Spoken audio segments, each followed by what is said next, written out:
Bonjour, à Mayotte, il y a actuellement plusieurs problèmes. Il n'y a pas un seul problème.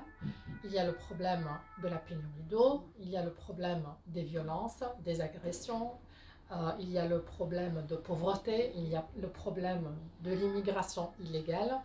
Mais je pense, je peux parler surtout des violences et de leur impact sur le système scolaire.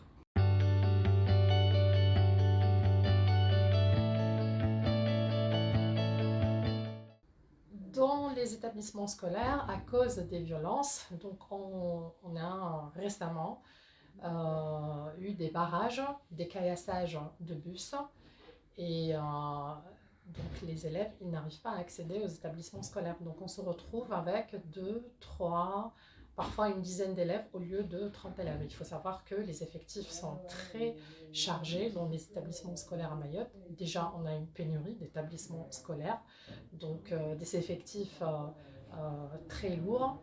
Et on se retrouve donc pour cette population, pour ces jeunes qui sont en demande et qui ont vraiment des besoins d'être suivis et éduqués, ben, ils n'arrivent pas à accéder aux établissements scolaires parce qu'il y a des barrages, parce qu'il y a des émeutes, parce qu'il y a des agressions, des caillassages de bus, etc.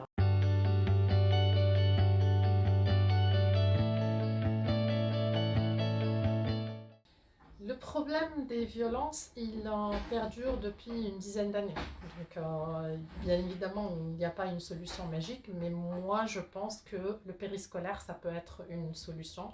Plus d'encadrement pour les jeunes et surtout formation,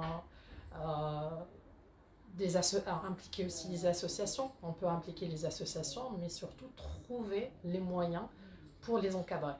Parce qu'un jeune qui sera encadré et impliqué dans la vie même active, même de voir comment on peut les faire travailler, enfin travailler, impliquer, volontariat, et surtout les sensibiliser sur les dangers de la violence. La violence engendre de la violence.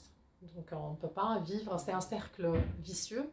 Et il faudra les sensibiliser vers le cercle vertueux pour sortir de la violence et aller vers un apaisement, vers un dialogue, vers une inclusion dans la société.